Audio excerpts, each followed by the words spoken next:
أعوذ بالله من الشيطان الرجيم بسم الله الرحمن الرحيم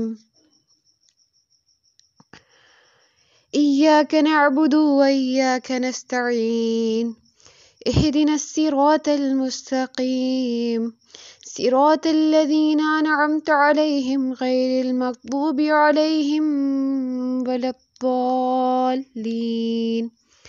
آمين بسم الله الرحمن الرحيم ألف لام ميم ذلك الكتاب لا ريب فيه هدى للمتقين الذين يؤمنون بالغيب ويقيمون الصلاة ومما رزقناهم ينفقون رب اشرح لي صدري ويسر لي أمري واحلل عقدة من لساني يفقهوا قولي رب زدني علما رب زدني علما رب زدني علما رب يسر ولا تعسر وتمم بالخير آمین۔ کل ہم نے سورۃ فاتحہ پڑھی تھی اور اس کی آخری جو آیت تھی اس کا دوسرا حصہ ہمارا رہتا تھا، آخری حصہ ہم نے کر لیا تھا، لیکن ایک چیز جو کہ موسٹ امپورٹنٹ چیز میں بتانا چاہتی ہوں سورۃ فاتحہ کے اعتبار سے، جو اس کی آخری آیت ہے اس کے پہلے حصے کے اعتبار سے، جو کہ ہم پہلے کل اس کو کر چکے ہیں،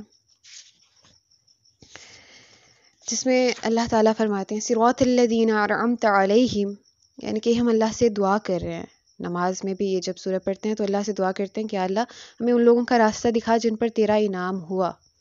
اب یہاں پر یہ باقی چیز تو میں نے کل ایکسپلین کر دی تھی، بٹ ایک چیز جو رہ گئی تھی وہ یہ ہے کہ یہاں پر اللہ تعالیٰ نے ان لوگوں کا یہ بھی بتایا ہے کہ ان پر اللہ کا انعام ہوا، ان کی اپنے بلبوتے پر انہوں نے کچھ نہیں کمایا، جو بھی انہوں نے کامیابی کمائی وہ اللہ تعالیٰ کے نیک اور برگزیدہ بندوں میں شامل ہوئے، وہ انبیاء بنے، وہ صحابہ بنے، وہ جو بھی تھے، صرف اور صرف کس وجہ سے کیونکہ اللہ تعالیٰ نے ان پر انعام کیا، انعام تاکہ میں نے ان پر انعام کیا، یعنی کہ اللہ تعالیٰ جن پر اللہ تعالیٰ نے انعام کیا، جس پر تو نے انعام کیا، انعامتا جس پر تو نے انعام کیا، یعنی کہ ہم اللہ تعالیٰ سے کہہ رہے ہیں۔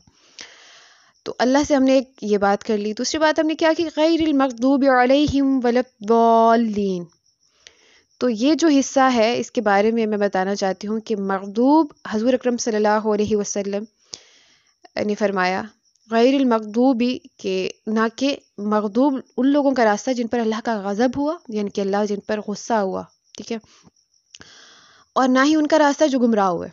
اب مغضوب اور ضالین کے بارے میں حضور اکرم صلی اللہ علیہ وسلم نے فرمایا کہ مغضوب جو ہے، مغضوب سے مراد یہودی ہیں اور ضالین سے مراد عیسائی ہیں، ٹھیک ہے۔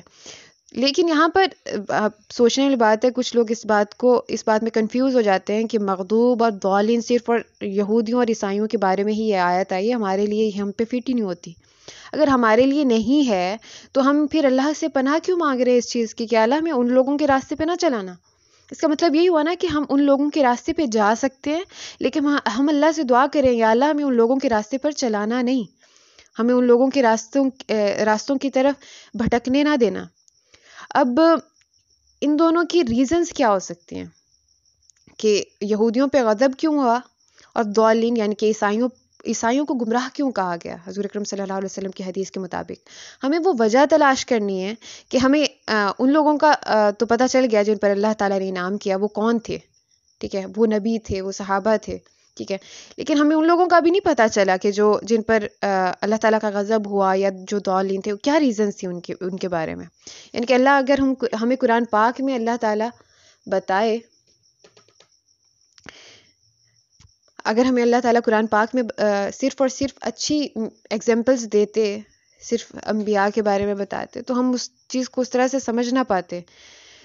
تو اللہ تعالیٰ نے عیسائیوں اور یہودیوں کا اور ان لوگوں کا بھی ذکر کیا جو اللہ تعالیٰ کے راستے سے بھٹک چکے ہیں، ٹھیک ہے۔ تو سب سے پہلے تو ہم نے عیسائی اور یہودیوں کے بارے میں ذکر کرنا ہے کہ وہ اس وجہ سے وہ مغضوب اور ضالین کہلائے کیوں۔ اب جو مغضوب قرآن پاک میں بھی ذکر ہے کہ یہودیوں کو الاحبار کہا گیا ہے، اس وجہ سے کیونکہ وہ اتنا بکس کے پیج اتنا پلٹتے تھے کہ ان کے جو ہاتھ تھے، ان کے ہاتھوں کی نوکیں جو تھیں وہ سیاہ ہو گئی تھیں، صرف اور صرف سیاہی کی وجہ سے، کیونکہ وہ اتنے پیج پلٹا کرتے تھے۔ اور ضالین یعنی کہ ان کے پاس علم بہت تھا، یہود اتنا علم حاصل کیا کرتے تھے کہ ان کے ہاتھ نیلے پڑ گئے تھے بکس کے پیج پلٹ پلٹ کے یا بکس لکھ لکھ کے، ٹھیک ہے۔ اب یہود کے پاس علم تھا، سب کچھ تھا، وہ علم ہونے کے باوجود اس پر عمل نہیں کیا کرتے تھے۔ اب دوسری طرف ہم آ جائیں تو عیسائی کیا کرتے تھے؟ عیسائی وہ لوگ تھے کہ جن کے پاس نہ علم تھا نہ کچھ تھا، جیسے کہ آج کل کا جو مسلمان ہے جب قرآن پڑھتا ہے اسے نہیں پتا ہے وہ قرآن میں پڑھ کیا رہا ہے، ویسے ہی عیسائیوں کے بارے میں بھی آتا ہے کہ عیسائی بھی ایسے ہوا کرتے تھے کہ وہ صرف اور صرف اپنی کتاب جو ان پر نازل کی گئی انجیل، اس کو بس پڑھا کرتے تھے، ان کو پتہ ہی نہیں ہوتا تھا کہ ہم سے اللہ تعالیٰ نے اس آیت میں، اس کتاب میں ہم سے بات کیا ہو رہی ہے، کہ اس کا علم صرف اور صرف ان کے پوپ اور ان کے پاس ہوا کرتا تھا، عام لوگوں کے پاس بالکل نہیں تھا، اور وہ بھی ان سے وہ چھپایا کرتے تھے۔ تو اب اگر مثال کے طور پہ اگر میں آپ کو ایک مثال دوں کہ اب ایک ٹیچر ہے، وہ اسٹوڈنٹس کو کہتا ہے، اپنی کلاس کے اسٹوڈنٹس کو آ کر کہتا ہے کہ یہ کویشچنز ہیں، یہ آنسر ہے، میں نے آپ سے آ کے کل ٹیسٹ لینا ہے، تو آپ کا ٹیسٹ ٹھیک ہونا چاہیے، ٹھیک ہے۔ ان کو کویشچنز بھی بتا دیے، ان کو آنسرز بھی بتا دیے کہ میں نے یہی لکھوانے ہیں۔ اب دوسرے دن ٹیچر آ کے ان سے آنسرز اور کویشچن جب ان سے لکھواتا ہے تو ان کو نہیں آتے، اور ایک اسٹوڈنٹ وہ ہوتا ہے کہ جو کہ اس دن ایبسنٹ تھا جس دن ٹیچر نے کویشچن اور آنسر بتائے، تو ٹیچر کو غصہ کس پہ آئے گا زیادہ؟ مطلب آنسرز اور کویشچنز دونوں کے غلط ہیں، لیکن زیادہ غصہ کس پہ آئے گا؟ جس کو ٹیچر نے آلریڈی بتا دیا تھا کہ میں نے تو تمہیں بتایا تھا، اس کے باوجود بھی تمہیں نہیں آیا۔ تو اسی طرح جو یہودی تھے وہ جانتے بوجھتے اس چیز کو چھوڑ دیتے تھے، جانتے تھے کہ کیا غلط ہے کیا ٹھیک ہے، اس کے باوجود بھی غلط ہی کیا کرتے تھے۔ اور جو دول ہے نا، وہ عربک میں اس سے مراد یہ ہے کہ گمراہ، بھٹک جانا، یعنی کہ وہ انسان جس کو جو راستہ نہ ڈھونڈ پا رہا ہو، اس کو پتہ نہ ہو کہ منزل کہاں ہے، کوئی کسی کے گھر جا رہا ہے، ہم کسی کے گھر جائیں تو ہمیں راستہ بھٹک جاتے ہیں، ہم بھول جاتے ہیں، تو دول سے مراد وہ ہے، مطلب دولین سے مراد وہ لوگ جو کہ بھٹک گئے راستہ، ان کو پتہ ہی نہیں ہے کہ آخر ہماری منزل جاتی کس طرف کو ہے، کس راستے پہ چل کے ہماری منزل آئے گی۔ تو غیر المغضوب علیہم ولا الضالین، اب ہم مغضوب بھی ہو سکتے ہیں۔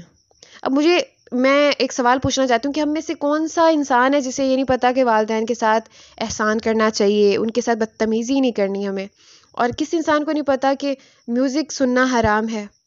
ہم لوگوں میں سے کس مسلمان کو نہیں پتا کہ یہ فضولیات، ڈرامے، اس طرح کی چیزوں کو اپنی زندگی میں زیادہ سے زیادہ اہمیت دینا اور ان چیزوں میں پڑ جانا حرام ہے؟ کس کو نہیں پتا؟ یہ بیسکس کس کو نہیں پتا؟ کس کو نہیں پتا کہ نامحرم کے ساتھ ہاتھ ملانا، اس کو سلام دینا حرام ہے؟ کس کو نہیں پتا کہ پردہ کرنا، ہمارے دین میں پردہ کرنا، مطلب ہمیں علم ہے اور اس کے باوجود بھی ہم اس پہ عمل نہیں کرتے۔ سبحان اللہ۔ غیر المغضوب علیہم ولا الضالین۔ تو اگر ہمارے پاس علم ہے، بیسکس ہم سب کو پتہ ہے، بہت زیادہ ڈیٹیل والی باتیں چاہے ہم سب کو نہیں پتہ ہوں گی، لیکن بیسکس ہر ایک مسلمان کو پتہ ہوتی ہیں کہ کیا غلط ہے، کیا حرام ہے، کیا حلال ہے۔ تو اگر تو ہم ان چیزوں پہ عمل نہیں کر رہے تو اللہ ہمیں بچائے، تو ہم مغضوب ہو سکتے ہیں جن پر اللہ کا غضب ہوا۔ اور اگر ہم علم حاصل نہیں کر رہے، بعض اوقات میں بہت سے لوگوں سے بات ہو رہی ہوتی ہے تو وہ کہتے ہیں نہیں ہمیں یہ بات نہ بتاؤ کہ اگر ہمیں پتہ چل گئی تو ہم پہ فرض ہو جائے گی، ہمیں پھر کرنا پڑے گا۔ تو حیرت والی بات ہے، لوگ علم حاصل ہی نہیں کرنا چاہ رہے ہوتے۔ تو ضالین یہاں پہ کیا ہے کہ یعنی کہ وہ علم حاصل بھی نہیں کرتے اور اس پہ عمل بھی نہیں، مطلب عمل تو کرتے لیکن علم حاصل کیے بغیر کچھ بھی عمل کر رہے ہیں، اپنی مرضی سے کچھ بھی عمل کیے جا رہے ہیں۔ تو ہم اس صورت میں 3 لوگوں کا ذکر آیا ہے، ان کی کیٹیگری بنائیں تو پہلی کیٹیگری وہ لوگ ہیں کہ صراط الذین انعمت، انعام کن پر ہوا؟ جن کے پاس علم بھی تھا اور انہوں نے عمل بھی کیا، ان پر انعام ہو رہا ہے۔ سبحان اللہ۔ اور غضب کس پہ ہو رہا ہے؟ جن کے پاس علم تھا پر انہوں نے عمل نہیں کیا، وہ کون ہے؟ مغضوب ہیں۔ اور پھر اللہ نے کس کا ذکر کیا؟ ان کا جن کے پاس نہ علم ہے اور نہ عمل ہے، اور عمل ہے بھی تو علم کے بغیر ہے۔ تو ہمیں اللہ تعالیٰ سے ہمیشہ دعا کرنی چاہیے کہ اللہ ہمیں علم بھی دے اور اس پہ عمل کرنے کی توفیق بھی دے، ہم ایسے لوگوں میں سے نہ ہو جائیں جو کہ علم تو رکھتے ہیں پر اس پہ عمل نہیں کرتے. آمین یا رب العالمین. اس کے بعد سورہ بقرہ پہ ہم آتے ہیں، اور موسٹ امپورٹنٹ سورہ، اور میں تو چاہتی ہوں کہ سب اس کو حفظ کریں، چاہے ایک آیت ہی کر کے کیوں نہ کریں، کیونکہ میں اس کی پہلے بتانا چاہوں گی فضیلت، اس کے بعد انشاءاللہ آتے ہیں اس کے حفظ کرنے کی بات پہ بھی انشاءاللہ، کہ میں کیوں چاہتی ہوں کہ اس کو حفظ کیا جائے. اور مجھے لگتا ہے فضیلت کرنے کے دوران ہی آپ اس بات کو جان جائیں گے کہ اس کو حفظ کرنے کا میں کیوں کہہ رہی ہوں. پہلے تو سورہ بقرہ کے بارے میں حضور اکرم صلی اللہ علیہ وسلم نے فرمایا کہ اپنے گھروں کو قبرستان نہ بناؤ، کیونکہ جس گھر میں سورہ بقرہ کو پڑھا جائے اس میں شیطان داخل نہیں ہوتا. سبحان اللہ. اور دوسری چیز یہ کہ ہر چیز کی ایک کوہان ہوتی ہے، اور قرآن کی بھی کوہان ہے. وہ کون ہے؟ سورہ بقرہ ہے. اور جو شخص ایک رات اسے پڑھے گا تو اس گھر میں 3 راتوں تک شیطان داخل نہیں ہوگا، اور جو شخص ایک دن تک اسے پڑھے گا اس گھر میں 3 دنوں تک کوئی بھی شیطان داخل نہیں ہو سکے گا. سبحان اللہ، سبحان اللہ.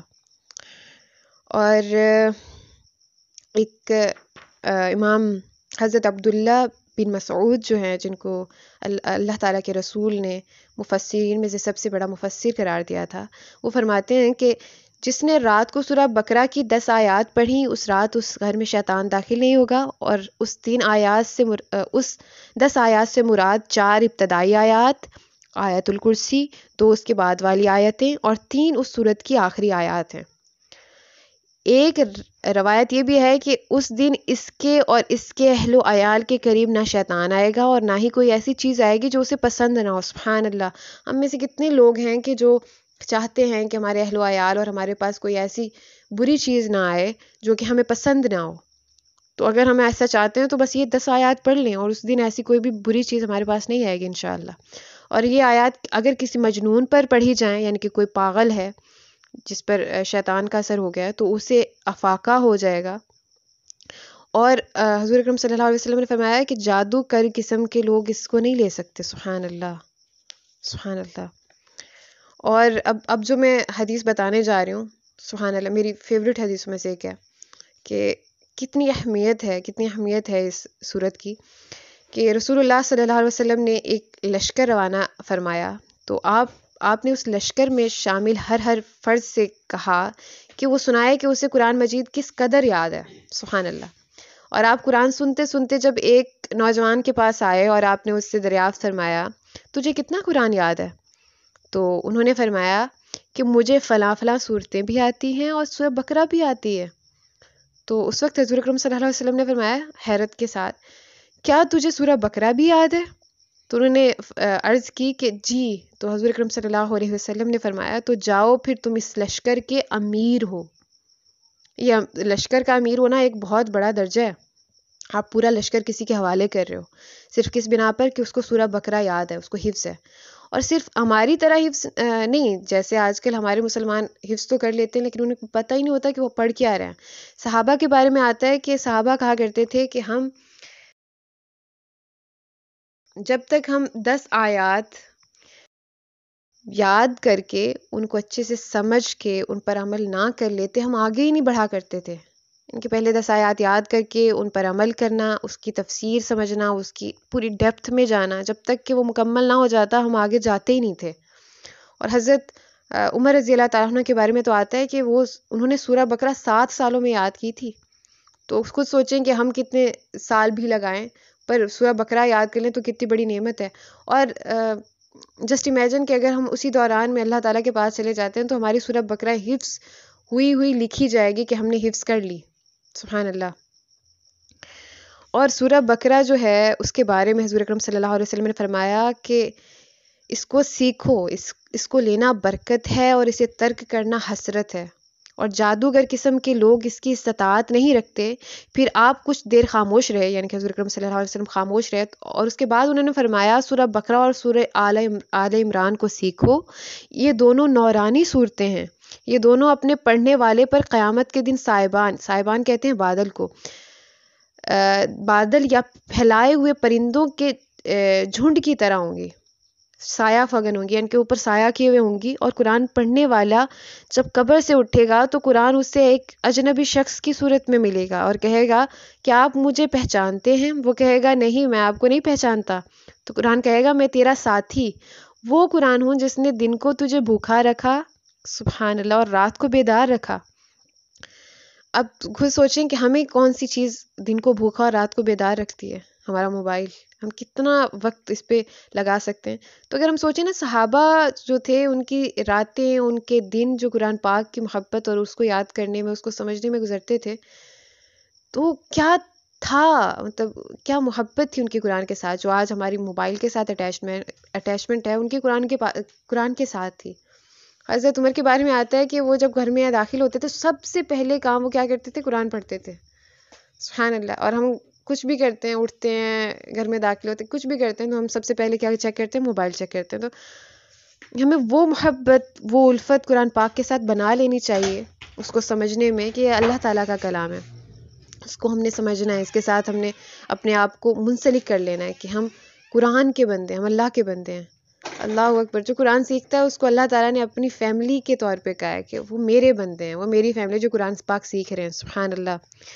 ہر تاجر، یہ بھی حدیث کا حصہ ہے کہ ہر تاجر اپنی تجارت کے پیچھے ہوتا تھا، لیکن آج سب تجارتیں تیرے پیچھے ہیں، کہ سب تاجر تجارت کر رہے تھے لیکن تو قرآن پاک پڑھ رہا تھا، تو قرآن پاک سیکھ رہا تھا، تو آج ساری تجارتیں تیرے پیچھے ہیں جو تو نے عمل کیا۔ اب اسے جو ملک ہے دائیں ہاتھ میں دیا جائے گا، اور خلد جو ہے وہ بائیں ہاتھ میں دیا جائے گا۔ اس کے سر پر وقار کا تاج رکھا جائے گا، اور اس کے والدین کو ایسی قیمتی حلے پہنائے جائیں گے کہ ساری دنیا والے مل کر بھی ان کی قیمت ادا نہ کر سکیں گے۔ وہ از راہ تعجب پوچھیں گے کہ یہ عمدہ اور قیمتی حلے ہمیں کس وجہ سے پہنائے گئے ہیں؟ تو جواب دیا جائے گا کہ تمہارے بچے کے قرآن پڑھنے کی وجہ سے۔ پھر کہا جائے گا کہ قرآن پڑھتا جا اور جنت کے درجے اور بالا خانے چڑھتا جا۔ چنانچہ وہ پڑھتا جائے گا اور جنت کے درجے چڑھتا جائے گا، خواہ جلدی جلدی پڑھے یا ترتیل سے۔ ترتیل کہتے ہیں کہ خوبصورت آواز کر کے پڑھنا، تجوید کے ساتھ پڑھنا۔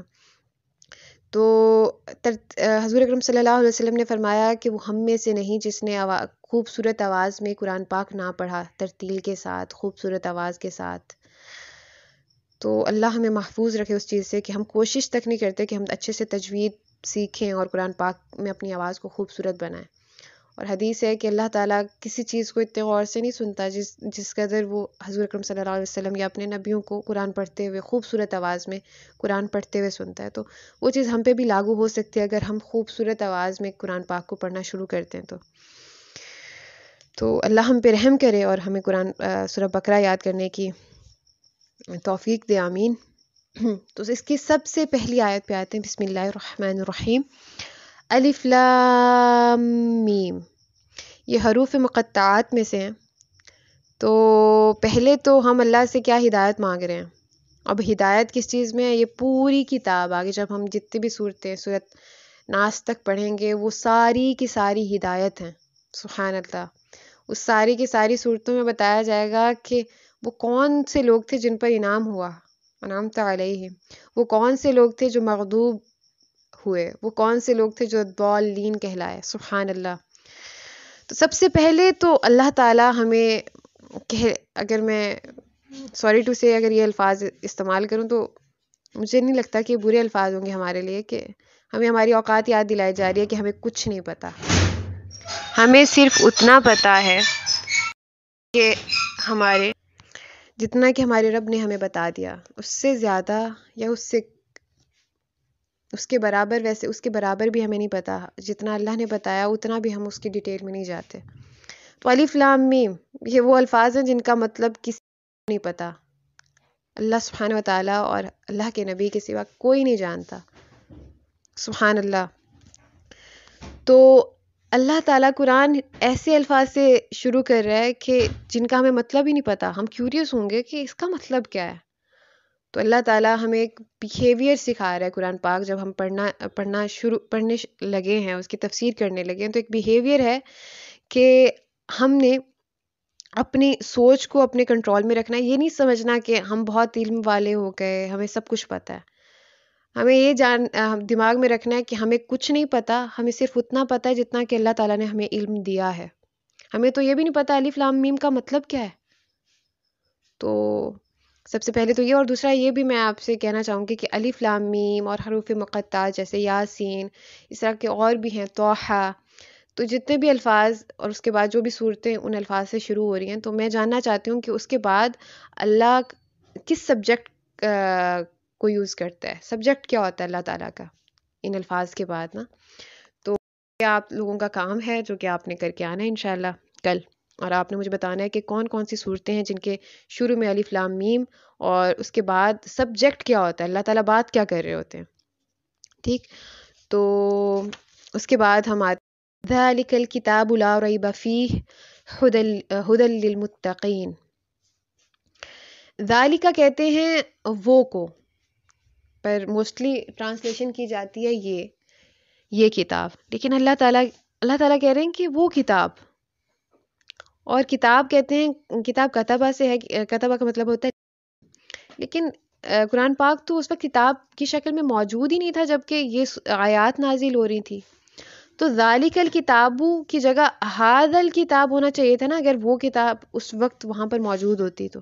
لیکن اللہ کہہ رہا ہے ذالک الکتاب، جو کہ کتاب لوح محفوظ میں محفوظ ہے، اللہ تعالیٰ نے محفوظ کر رکھی تھی، آلریڈی قرآن پاک لکھا جا چکا تھا، وہاں پہ موجود تھا. وہاں سے الگ الگ حصے جو کہ ترتیب نزولی سے حضرت جبرائیل لایا کرتے تھے، لیکن یہاں پر ترتیب دوسری ہے جو کہ لوح محفوظ میں اللہ تعالیٰ نے قرآن پاک رکھا ہے، اس ترتیب سے یہ قرآن پاک ترتیب دیا گیا. حضور اکرم صلی اللہ علیہ وسلم نے اس کی ترتیب دی. تو ذالک الکتاب لا ریب، کہ وہ کتاب ہے جس میں کوئی شک نہیں. جو ریب ہے، ریب شک کو کہتے ہیں، لیکن شک کے لیے اور بھی عربک میں لفظ استعمال ہوتے ہیں، جیسے کہ شک کے لیے مرج بھی استعمال ہوتا ہے، شک کے لیے شک لفظ بھی استعمال ہوتا ہے. بٹ شک کی بھی اقسام ہوتی ہیں نا. ایک شک ہوتا ہے کہ جب آپ کسی چیز کے بارے میں شور نہیں ہوتے، آپ کے سامنے کوئی انسان گزرا اور آپ کہتے کہ اچھا میں اس بار پتہ نہیں اس انسان کو میں نے کہیں دیکھا ہے، آپ کو شیورٹی نہیں ہوتی میں نے دیکھا ہے یا نہیں دیکھا، جانتا ہوں نہیں جانتا. وہ والے ایک ہوتا ہے وہ والا شک جو کہ آپ کو ڈسٹرب نہیں کرتا، آپ کو بے سکونی نہیں دیتا. ایک شک ہوتا ہے جو آپ کو ڈسٹرب کر دیتا ہے کہ آپ کسی چیز کو انڈرسٹینڈ نہیں کر پا رہے، کوئی کویسچن ہے آپ کو سمجھ ہی نہیں آ رہی کہ کیسے کرنا ہے، کیا ہو رہا ہے. جیسے کہ ہم میتھ کا کویسچن کر رہے ہوں تو ہمارے دماغ اس وقت مفلوج ہو جاتے ہیں کہ جب ہو نہیں رہا تھا، ہم ڈسٹرب ہو جاتے ہیں. تو ریب سے مراد وہ شک ہے جو کہ کرتے جو انسان کو بے سکونی میں ڈالتے. تو لا ریبہ، کہ کوئی شک نہیں، سبحان اللہ، فیہ، اس میں، ہدن، ہدایت ہے، للمتقین، متقین کے لیے. مطلب یہ وہ کتاب ہے جس میں کوئی ایسا شک نہیں ہے کہ جس کی آپ ڈسٹرب ہو جاؤ، آپ کے دل کو سکون نہ ملے، اطمینان نہ ملے، بلکہ اس میں کسی قسم کا بھی کوئی شک نہیں پایا جاتا. اور یہ ہدن، ہدایت ہے، للمتقین، متقین کے لیے. متقین اب تقوی سے ہے، اور لفظ وقایا جو کہ قرآن کا لفظ ہے اس سے ہے متقین. تو یہ لفظ عربک میں کس طرح سے استعمال ہوتا ہے، ہم سب سے پہلے تو وہ جان لیتے ہیں. عرب جو تھے نا، ان کے پاس جو گھوڑے ہوا کرتے تھے، وہ گھوڑے کے جن کے ہارس شوز خراب ہو جاتے تھے یا ٹوٹ جاتے تھے، اس کے بعد جو گھوڑا دیکھ دیکھ کے پاؤں رکھتا تھا کہ میرے اب کیونکہ اس کے پاؤں جو ہیں وہ اب بہت سافٹ ہو چکے ہیں، اس کو کوئی بھی کچھ بھی پتھر بھی چبھے گا، کانٹا بھی چبھ سکتا ہے تو اس کو بہت زیادہ تکلیف دے گا. تو وہ بہت سوچ سمجھ کے اپنا پاؤں آگے رکھتا ہے اور دیکھ دیکھ کر چلتا ہے کہ آگے کہیں مجھے تکلیف نہ پہنچے، مجھے درد نہ ہو جائے. تو وقایا سے مراد، اور اس گھوڑے کو جو کہ دیکھ بھال کے آگے قدم رکھتا ہے، جس کے ہارس شوز نہیں ہوتے، اس کو عرب جو تھے وہ تقوی والا گھوڑا کہا کرتے تھے. اللہ تعالیٰ وہ لفظ ان مسلمانوں کے لیے، ان لوگوں کے لیے استعمال کر رہا ہے جو اللہ کا تقوی اختیار کرتے ہیں، جن کے دل میں اور دماغ میں ہر وقت ایک بات چلتی رہتی ہے کہ میں نے یہ کام کرنا ہے تو کیوں کرنا ہے، یہ نہیں کرنا تو کیوں نہیں کرنا. یعنی کہ consciousness of mind, consciousness of mind جو ہے وہ بہت زیادہ ضروری ہے، کہ آپ کو شعور ہے کہ آپ جو کام کر رہے ہو کیوں کر رہے ہو.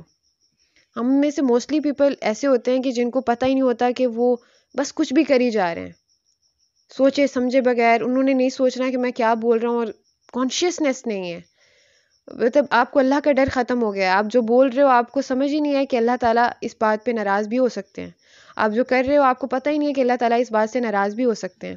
اور متقین جو ہیں، ایک صحابی سے پوچھا گیا کہ متقین سے کیا مراد ہے، کون سے لوگ متقین ہوتے ہیں، تو انہوں نے کہا کہ ایک انسان جو کہ وہ ایک خاردار جھاڑیوں میں سے گزر رہا ہے اور وہ اپنے پورے کپڑوں کو لپیٹ لیتا ہے کہ اس کے کپڑے جو ہیں ان میں ان خاردار جھاڑیوں میں اٹک کر پھٹ نہ جائیں. تو یہ ہوتا ہے تقویٰ.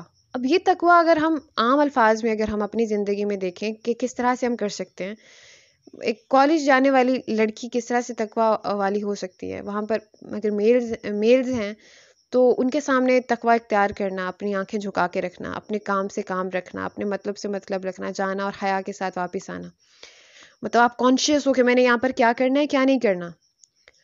شیطان ہم سے بہت بری چیزیں بھی کرواتا ہے، مطلب انکانشیس کر کے ہم کچھ بھی کر دیتے ہیں. اور آج کل جو ڈرامے ہیں میں نے موسٹلی لوگوں کو، جو کہ ایسی لڑکیاں ہوتی ہیں، ہمیں معاف کرے، کہ بہت زیادہ کریکٹرز میں گھسی ہوتی ہیں، جس ڈرامے کو دیکھ رہی ہوتی ہیں ان کریکٹرز کو اپنانے کی کوشش کرتی ہیں، تو وہ انکانشیس ہو جاتے ہیں کہ اس وجہ سے وہ لوگوں کو بھا نہیں رہی، بلکہ ان سے لوگ نفرت کر رہے ہیں. کیونکہ وہ نہیں ہیں جو کہ اللہ تعالیٰ نے ایک مسلمان کو ایک تقویٰ اختیار کرنے کا کہا ہے. وہ والا تقویٰ نہیں ہے، بلکہ وہ ان کی اپنے نفس ہے جو کہ ان سے وہ سب کچھ کروا رہا ہے. تو اللہ ہم سب کو متقین بنائے، کیونکہ اس کتاب میں جو ہدایت ہے جو کہ اب آگے پڑھنے جا رہے ہیں، وہ صرف اور صرف ہمارے لیے تبھی ہدایت بن سکتی ہے اگر ہم متقین میں سے ہیں. تو سب سے پہلے تو ہمیں متقین بننا ہے. یہ نہیں ہے کہ ہم خود کو تقویٰ والا کہنا شروع کرتے ہیں، پر کوشش کر سکتے ہیں چھوٹی چھوٹی چیزوں میں خیال رکھ کے، اپنے دماغ میں وہ چیزیں ریکال کر کے، کانشیس ہو کے، اللہ کے بارے میں ڈر کے کہ میں یہ کر رہی ہوں اللہ تو ناراض نہیں ہوگا، میں وہ کر رہا ہوں اللہ تو ناراض نہیں ہوگا. مطلب دنیا کو چھوڑیں، صرف اور صرف اللہ کو راضی کرنے کی کوشش میں لگ جائیں. اور ایک حدیث ہے جو کہ میں اینڈ پہ سنا کے اس چیز کا اختتام کرنا چاہوں گی، کہ اللہ تعالیٰ نے، حدیث قدسی ہے کہ اللہ تعالیٰ نے فرمایا کہ جب میرا بندہ مجھے راضی کرنے کے لیے لوگوں کو ناراض کرتا ہے تو میں خود بھی راضی ہو جاتا ہوں اور لوگوں کو بھی راضی کر دیتا ہوں.